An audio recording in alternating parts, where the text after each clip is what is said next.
Assalamualaikum warahmatullahi wabarakatuh. Waalaikumsalam warahmatullahi wabarakatuh. Mohon izin Ibu, saya minta waktunya sebentar, lama juga boleh ya Bu? Boleh, boleh, boleh. Jadi tujuan saya kesini yang pertama silaturahmi dan ingin berbagi praktik baik sebetulnya Bu. Jadi tujuan saya nanti akan menyampaikan beberapa pertanyaan wawancara mengenai sekolah Ibu selaku pemimpin di sekolah Ibu. Jadi sebelum saya mulai pertanyaan, Ibu boleh diperkenankan berkenalan gitu. Iya.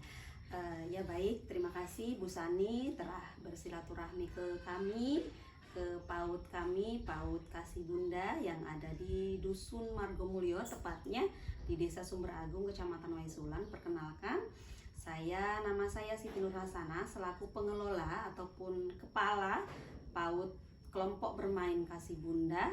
Alhamdulillah, terima kasih banyak Bu Sani telah bersilaturahmi ke kami. Kami sangat antusias menyambut baik kedatangan Bu Sani. Oke, terima kasih Ibu. Jadi bahagia juga nih saya sampai di sini. Jadi dalam hal ini kami ini ada program guru penggerak Bu. Bahwa kami sudah ada di modul 3 yaitu tentang pengambilan keputusan sebagai pemimpin. Langsung aja nih Bu ya. Jadi saya ada beberapa pertanyaan. Pertanyaan yang pertama itu ini seputaran kasus Bu. Jadi kasus. Memang kayaknya kita harus bahas kasus hari ini. Jadi pertanyaan yang pertama Bu, selama ini bagaimana Ibu dapat mengidentifikasi kasus-kasus yang merupakan dilema etika atau bujukan moral yang ada di sekolahan ini? Otomatis kalau setiap lembaga pasti ada kasus gitu. Apalagi di anak usia dini di lembaga kami. Alhamdulillah kalau jumlah anak sekitar 35 sampai 35 anak-anak di usia kami, dari berbagai macam anak kan banyak, berbeda-beda prinsip, berbeda-beda karakter intinya tentunya. Nah, kasus-kasus di anak usia dini kami banyak, diantaranya mungkin antara anak dengan satu anak rebutan mainan ataupun anak dengan satu anak saling mukul gitu, rebutan apa gitu. Ya kalau untuk menghadapi kasus-kasus seperti itu, jadi lebih ke menasehati dulu, menasehati dulu ke anaknya. Intinya kalau misalkan berebut itu kurang baik gitu, atau berantem itu kurang baik gitu Bu. Iya, jadi artinya kan memang kalau usia dini itu lebih membangun karakter ya. Lebih ke situ sebenarnya. Lebih menanamkan jiwa-jiwa baik gitu ya. Karena kan pendidikan pertama itu di PAUD gitu, di anak usia dini begitu. Yang selanjutnya Ibu, selama ini bagaimana Ibu menjalankan pengambilan keputusan di sekolah Ibu, terutama untuk kasus di mana ada dua kepentingan yang sama-sama benar dan sama-sama saling mengandung nilai kebajikan. Jadi ya dalam hal ini sebenarnya pertanyaannya lebih kayak anak ini tuh ternyata nakal nih Bu ya. Udah diberikan berbagai hal tapi masih yang membuat dilema Ibu tuh dia anak yang berprestasi gitu. Iya. Sejauh ini emang bener kata Bu Sani, apalagi dia untuk anak-anak usia dini. Jadi lebih ke anak yang super aktif itu gitu ya. Dia IQ-nya juga lebih tinggi ternyata gitu. Iya benar. Jadi ada minus ada plus. Iya, ada minus ada plusnya. Toh kita juga nggak mungkin sih langsung menghukum si anak itu, nggak mungkin. Jadi lebih ke apa ya? Lebih ke kita lebih pertama menasihati dulu, menasihati dulu si anak. Kita lihat perkembangannya dulu, setelah sehari dua hari kita lihat perkembangannya dulu. Setelah anak dinasehati, mungkin gurunya juga, guru kelas yang bersangkutan dengan si anak itu, karena kan di anak usia dini itu kita pakai kelompok gitu. Iya, kalau kayak di jenjang kami tuh kelas gitu kelas, ya. Iya, kalau kita kelompok. Kalau kelompok untuk di usia 3 sampai 4 tahun itu kelompok B. Nah, kelompok B, dan di usia 5-6 tahun itu kelompok A. Kami dibikin 3 kelompok. Yang untuk usia 3 sampai 4 itu 2 kelompok, yang untuk usia 5 sampai 6 itu 1 kelompok. Tapi memang nggak ada perbedaan penanganan ya Bu? Artinya kan itu berjenjang. Iya. Tapi nggak ada perbedaan penanganan kan? Nggak ada. Ya, tetap kalau untuk kita mengenai seperti itu, ya semua kita ajak kerjasama. Dari dari anaknya yang bersangkutan kita elus, kita omongin, terus dari bundanya juga kita titip pesan, Bun ternyata ada PR di anak satu ini gitu. Terus nanti kita walinya juga kita tembusin juga gitu. Baik Bu, sekarang langkah-langkah atau prosedur seperti apa yang Ibu lakukan selama ini? Sebenarnya tadi udah Ibu jelasin. Iya. Cuman kayaknya di sini lebih kayak menekankan kalau anak usia dini tuh lebih sensitif ya Bu. Iya. Jadi kayak lebih kayak penuh kasih sayang Iya, aja ya harus penanganannya. seperti itu. Apakah seperti itu Bu? Iya, lebih ke seperti itu Bu Sani, karena maafnya ngomong, kita pun mungkin punya ada undang-undangnya kalau untuk mendidik anak usia dini gitu kan. Jadi bahasanya dengan nada tinggi pun nggak boleh sebenarnya gitu. Anak itu lebih ke dielus, dilembutin gitu, dikasarin nggak boleh. Karena kalau untuk itu langkah-langkah tadi, ya intinya tadi, jadi kita semua ajakin kerjasama antara gurunya, antara wali muridnya. Kita kan sering ngadain parenting juga. Oh gitu. Iya, parenting ke orang tua, karena kan kalau anak usia dini itu harus kita ada kerjasama dengan orang tua. Iya. Gitu. Jadi lebih kayak kerjasama ke orang rumah gitu. Iya, kita juga punya WhatsApp grup juga. Oh iya, jadi saling Intinya, komunikasi di situ ya. untuk menyampaikan bahwa misalkan, oh ya ini si anak atas nama A punya karakter seperti ini gitu. Jadi kita sampaikan ke wali muridnya, mohon maaf Bapak Ibu gitu, tolong dibantu bahwa anak daripada Bapak Ibu ini di sekolah bla bla bla bla bla gitu. Beda dengan kita penyampaian dengan anak yang si B gitu. Jadi lebih kayak komunikasi bersama Iya. orang tua juga ya. Oke. Terus yang sekarang Bu, hal-hal apa saja yang selama ini Ibu anggap efektif dalam pengambilan keputusan pada kasus-kasus dilema etika? Hal yang lebih efektifnya lebih ke kita penekanan terhadap guru juga sih, karena kan yang setiap hari Bersama anak. kalau Gitu. saya sih cuma sekedar memantau, mungkin saya bisa masuk kelas itu dalam seminggu bisa 2 kali, bisa 1 kali. Saya juga pantau perkembangan anak-anak itu, karena dari setiap 1 minggu kita punya program, dalam arti itu finishnya di hari Jumat. Kalau misalkan Jumat ini ke Jumat depan kita ada target nih, target baca doa apa, kayak kemarin doa membasuh tangan kanan minggu ini, nanti minggu besok lanjut membasuh tangan kiri gitu. Jadi lebih ke itu aja, lebih ke gurunya. Lebih ke guru. Iya, Jadi lebih ke itu gurunya. lebih efektif ya. Iya, Karena lebih nanti si efektif Bunda gitu. akan memberikan pengertian yang lebih, bekerja sama dengan orang tua juga, Iya. baru kemudian nanti Ibu yang Iya. lebih Jadi menegaskan gitu ya. tetap mungkin ujungnya saya yang Ngambil goalnya nah, gitu ya. Oke. Terus ini Bu, hal-hal apa saja yang menurut Ibu tuh menjadi sebuah tantangan dalam pengambilan keputusan pada kasus-kasus dilema etika? Kalau tantangannya sebenarnya luar biasa ya Bu Sani. Kalau tantangan Ya, termasuk saya juga sebenarnya salut loh Bu sama bunda-bunda PAUD Iya. ya Allah luar biasa yang makanya, saya yang di iya. jenjang SD saja udah merasa luar biasa, apalagi yang di bawahnya PAUD gitu.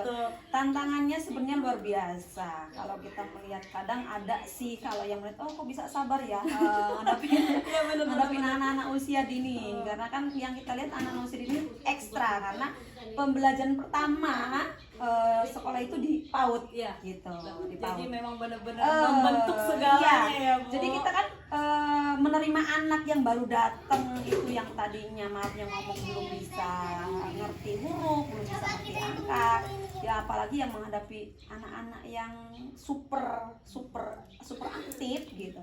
Itu yang lebih tantangannya ke kita. Gitu. Kadang kan kita sudah nasehatin gitu, terus kita nitip ke bundanya, Bun, anak si A ini atas nama ini ternyata karakternya seperti ini. Kita lihat perkembangannya dalam 1 minggu kok belum berubah gitu. Kok belum berubah.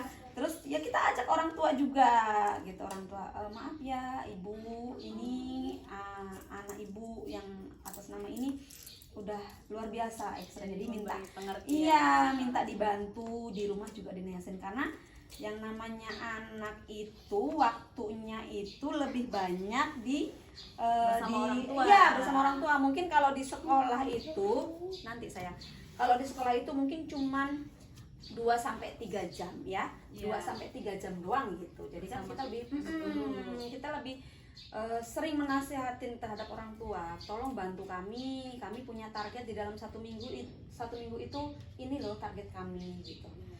Jadi setelah 1 minggu berlalu, Bapak Ibu mohon bimbingannya. 1 minggu kemarin anak dari Bapak Ibu belum mencapai target gitu. Sebelum ada target yang minggu berikutnya gitu Bu Sani. Kerjasama, kita lebih kerjasama karena anak-anak di usia dini ini kan beda dengan tingkat anak SD, anak SMP, apalagi anak SMA yang sudah punya karakter, mengerti iya, apa yang kita maksud ya. gitu. Kadang kita pesen aja teman-teman besok orang tuanya suruh kesini ya, karena itu nggak sampai. Iya. Karena ya itu anak tadi ya. Oke, Ibu. Sekarang apakah Ibu punya sebuah tata cara atau jadwal tertentu dalam sebuah penyelesaian kasus dilema etika? Apakah langsung menyelesaikan di tempat atau memiliki sebuah jadwal untuk menyelesaikannya dalam bentuk prosedur dan seperti apa yang Ibu jalankan? Oh iya. Kalau untuk masalah menyelesaikan seperti itu, mungkin di tempat iya, hanya sekedar mungkin apa ya, Hanya menasehati, kasus ringan lah ya. di tempat iya. Tapi kita punya program di dalam 1 minggu kita ada kumpul bareng, rembuk bareng lah dengan bundanya. Itu yang pasti dengan bundanya karena kita briefing, bahasanya briefing dalam ketemu. Oh ya bunda-bunda, apa sih keluhannya? Misalkan dari bunda kelompok A, keluhannya apa gitu. Kalau misalkan ada anak yang super aktif itu dalam 1 minggu gimana, udah ada perkembangan belum? Misalkan kalau belum, oh berarti nanti kita harus punya cara lagi gitu.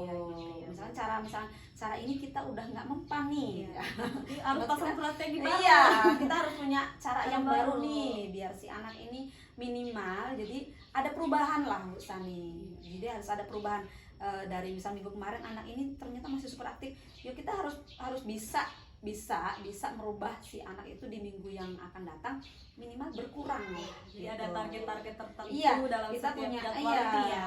punya target-target tertentu. Dalam 1 minggu pasti kita rembuk keluhan apa, permasalahan apa yang bunda-bunda ini di kelas menemukan permasalahan dari anak-anak itu sendiri. Gitu. Terus nih Bu, adakah seorang atau faktor yang selama ini mempermudah atau membantu Ibu dalam pengambilan keputusan dalam kasus-kasus D5 etika? Kalau untuk faktor itu sih lebih kita dengan kerjasama dengan bunda-bundanya aja. Dengan bunda PAUD Iya. lah ya. Kalau kita misalkan, oh kita punya rancangan apa nih, ayo. Terus bagaimana nih kita menangani ini? Iya. Gitu. Sama halnya dengan program yang terjadwal tadi ya. Bu. Iya, sama dengan program yang terjadwal tadi, lebih ke situ sih. Kadang sih sesekali ada sih kayak apa ya, sebagian beberapa wali murid Ya, yang gitu. ibaratnya untuk kita memotivasi jadi harus kayak kita. mana nih Iya. gitu. Itu juga sangat perlu. Kalau saya juga sangat bersyukur gitu. Kadang ada beberapa wali murid yang mengingatkan, Bun, ayo kita sih ini gitu. Bun, ayo ini gitu. kita harus begini gitu ya. Karena kan kalau di anak usia dini ini ada sih beberapa wali murid emang yang benar-benar standby. Iya, artinya dia tuh memang kritis ya dalam Iya. membantu kita di proses Iya. pembelajaran ataupun di lingkungan sekolah kita gitu ya, Bu. Jadi saya pun senang, bukannya saya malah marah, enggak, malah saya senang ternyata wali murid itu open. Gitu. Ibu luar biasa nih, pemimpin yang luar biasa nih, welcome gitu. Jadi kerjasamanya ada ya, Bu? Ada, kerjasama ada. Kita dengan wali murid selalu ada kerjasama dengan guru-gurunya, lebih terutama gurunya itulah, bunda-bundanya itulah. Jadi ini masuk di pertanyaan yang terakhir, Bu. Dari semua hal yang telah Ibu sampaikan, pembelajaran apa yang Ibu petik dari pengalaman Ibu dalam mengambil keputusan dilema etika? Kalau untuk pelajaran itu sangat luar biasa ya Bu Sani ya, apalagi kan ya itulah kembali lagi kan itu mendidiknya anak-anak sih. Jadi memang bunda luar biasa ini ya judulnya. Karena kami mendidiknya anak-anak sih. Jadi ya itulah yang maafnya ngomong, kita itu di rumah itu bisa nadanya 4-5 lah. Tapi Kita di rumah, tapi kalau udah di sekolah itu udahlah jangan sampai 4-5 kayak lah bervolume ya. Saking lembut dan Iya, penuh kasih karena sayang. emang itu yang perlu kita terapkan di anak usia dini gitu Bu Sani. Jadi ya luar biasa intinya. Banyak hikmah, banyak pelajaran yang bisa kita petik dari tahun ke tahun, dari bulan ke bulan, dari hari ke hari. Ya namanya anak itu ya itu tadi, dari satu kepala, satu anak ke satu anak itu udah karakternya luar biasa. Apalagi kita di sini satu kelas itu, satu kelompok itu lebih dari 10 anak gitu. Otomatis kita harus bisa nelatin nih anak si ini kayak gini, anak sini kayak Jadi gitu. kayak lebih kesabaran yang Super ekstra. dari pembelajaran itu dapat pengalaman hal-hal yang baik lah ya. Iya. Luar biasa. Oke, jadi pokoknya. terima kasih banyak ini loh Bu, saya sudah bersilaturahmi, Ya, udah sama-sama. bersedia Ibu ngasih semua pertanyaan saya tuh terjawab gitu, dan itu semoga bisa jadi pembelajaran saya ketika saya nanti menjadi seorang pemimpin yang luar biasa kayak Ibu. Ya, sama-sama Bu Sani, kami juga mengucapkan terima kasih banyak Bu Sani bisa silaturahmi dengan kami. Intinya kita berbagi pengalaman aja. Berbagi Iya, hati berbagi. baik ya Bu, Iya. artinya saling Iya, belajar. kita saling belajar, saling berbagi. Kalau ada yang bisa saya bagi dengan Bu Sani, alhamdulillah. Mudah-mudahan kita sehat terus Ah, terus, amin. terutama sekolah Ibu tambah maju. Amin, ya. amin, Terus amin. siswanya juga banyak. Amin, amin. Oke, Itu oke. target kita. Terima kasih ya Bu. Wassalamualaikum warahmatullahi Ya, wabarakatuh. sama-sama. Waalaikumsalam warahmatullahi wabarakatuh. Cekik.